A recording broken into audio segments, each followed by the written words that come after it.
I'm Rachel, a 43-year-old contract worker. My husband, Michael, is a 48-year-old company employee. Together with our 4-year-old daughter, who attends preschool, we're a family of 3. Since getting married, we've been living in the town where my husband's parents reside. We've been living a peaceful life blessed with a good community, but the only problem has been my mother-in-law, Susan. She's a stay-at-home wife and lives just a stone's throw away. I only remember her making snide remarks towards me. Looking back, she was the only one who urged us for grandchildren when we first greeted her after our engagement. Please show me my grandchild's face as soon as possible. At that time, I was nervous and wanted children myself, so I think I just nodded along. It was somewhat expected, given we live in a rural area and she's elderly. But after the marriage, her snide comments became more frequent, and her demands for a grandchild intensified. She even told me when my husband wasn't around that she was originally against our marriage. Rachel, haven't you got any news about a baby yet? Yes. But, it's a blessing, so we can't really do anything about it. That's what young people say. You can't afford to be so leisurely, given your age. Right. After all, I was against your marriage. I didn't say it at the time because Michael stopped me. When we got married, I was 35, which seems to be the reason for her opposition.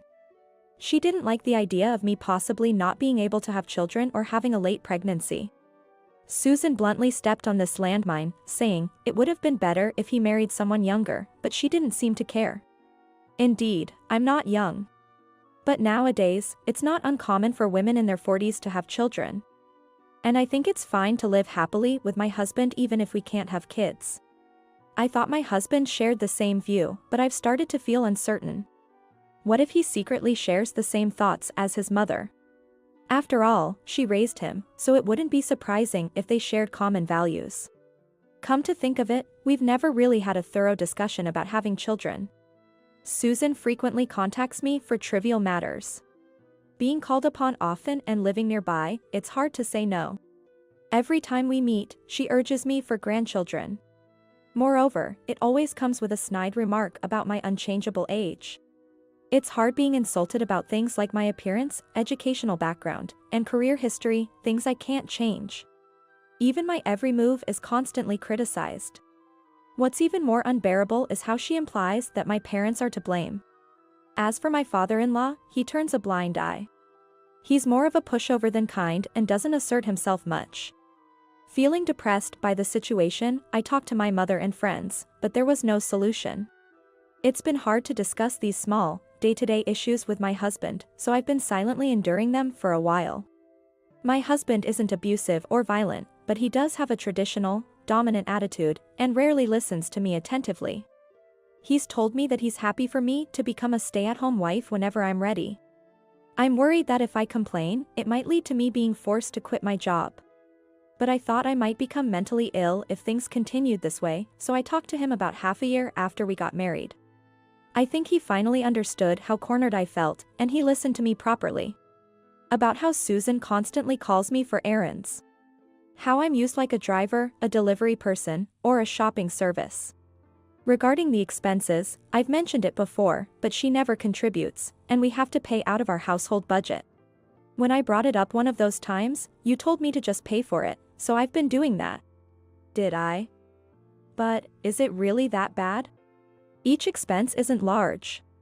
But it adds up, especially since she asks me to shop at least once or twice a week. I handed over a pile of receipts and bills I had been saving to my husband. They were from various places, a supermarket a bit far away, a home improvement store, various restaurants, a patisserie, a bakery, and a clothing store. Just the receipts I had kept amounted to a heavy stack. Including the shops in the shopping district that don't give receipts, the expenses added up to several $100s a month. In addition, there was the task of driving Susan around. Since I work, it's often only one-way trips. I'm asked to either take her in the morning or pick her up in the evening. Sometimes, it takes over an hour to drive just for her. Often, it's far from my workplace or in the opposite direction. The gas costs are significant. It's not an amount I can't pay, but it's hard to keep paying this way. Susan can live on her pension, right? Plus, it seems like she's always giving things to your sisters. What? Really? On weekends, I'm asked to drive less, but that's because my sister-in-law's family comes to visit from the neighboring city. Some of the errands I'm asked to do seem to be for my sisters-in-law. Like buying cakes on the weekend or sending packages to my sister-in-law during the week. I'm guessing, but given her attitude, I doubt my in-laws are paying when they go shopping or dining out with them. I think she also gives them gifts and pocket money for special occasions. I've seen such scenes that suggest this. But, you know, what really hurts isn't about the money. I told my husband, summarizing what Susan had said. I revealed everything, including the fact that she was against our marriage in the first place. That she said my husband must have wanted a younger woman, and the constant snide remarks. My husband was silent for a while before apologizing. I'm truly sorry. He then spoke sporadically. He wanted to marry me, and the reason was certainly love. He had no complaints about my age. His mother did express reservations before our marriage, but he strongly protested and she stopped opposing. He had no idea she was harassing me in such a malicious way and found it unforgivable. As for having children, he did want them and had even done some research. We've been married for half a year, so how about we see a doctor? I'm not insisting on it, though. We don't have to go. And we can think about it based on the results.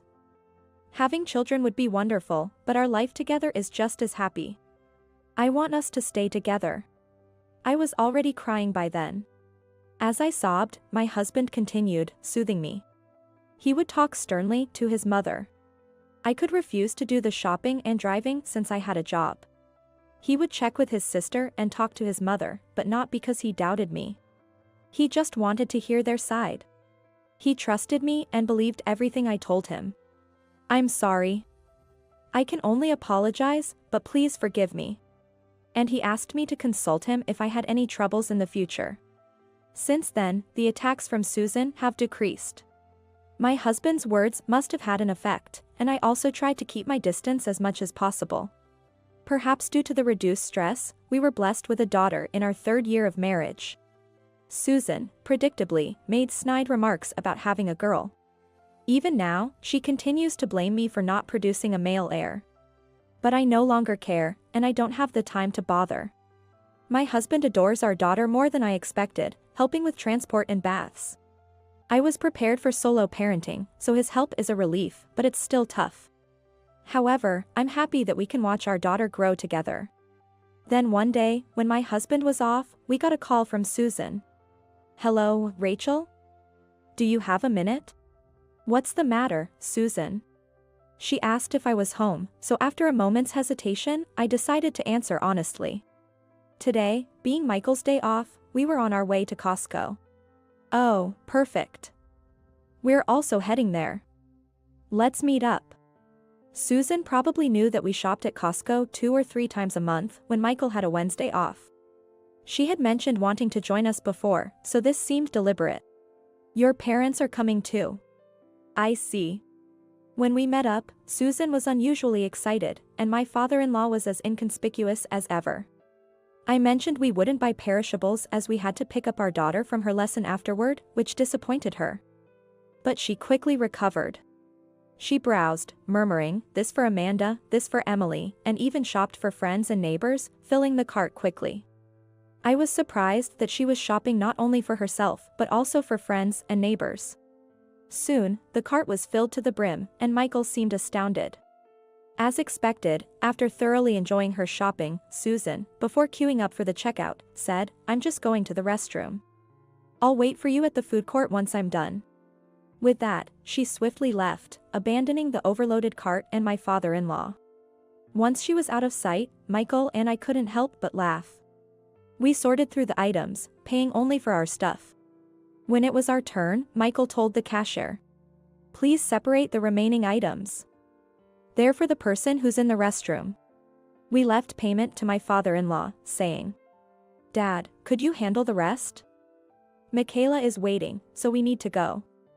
Please tell Mom. Okay, sure. Let's head home, Rachel. Yeah. There's a postscript to this story. That day, I received countless calls and messages from Susan, which I ignored with Michael's agreement. She was asking why we left and needed money. 2 weeks later, when we thought Susan had nothing more to say, my husband received a call from his sister. She was very angry. In the neighborhood, Susan was being ridiculed as a moocher, and my sister-in-law was also affected. I then remembered greeting a neighbor's wife at Costco's exit that day. Perhaps she thought it suspicious that we left my father-in-law with the remaining items. Mom and Dad didn't have enough money, and you left them there without helping? What were you thinking? My father-in-law had told the neighbor's wife that we paid only for our items and left them behind. The wife we met is known as the neighborhood influencer. With her sharp intuition and keen observational skills, she must have understood everything from our brief conversation. Michael sighed and told his sister, "We've covered for them enough. Why don't you help sometimes? You always get help from Mom. I wasn't there. You're in the same boat. If you're so concerned, go and help." And just so you know, we never received any help from Mom and Dad. Really? My husband explained that we have received nothing from his parents. This was thorough, to the extent that we didn't even receive a wedding gift. Of course, we also didn't receive the benefits his sisters usually enjoy. Not even birthday presents or New Year's money for our daughter. My sister-in-law is not heartless. She seemed genuinely unaware of the financial situation and was apologetic when she found out. "I'm sorry, I didn't know. I'll talk to Mom right away." After that, it seems Susan was harshly criticized by my sister-in-law. Even my father-in-law scolded her severely. Since then, Susan has become much quieter, allowing us to live peacefully while maintaining a healthy distance.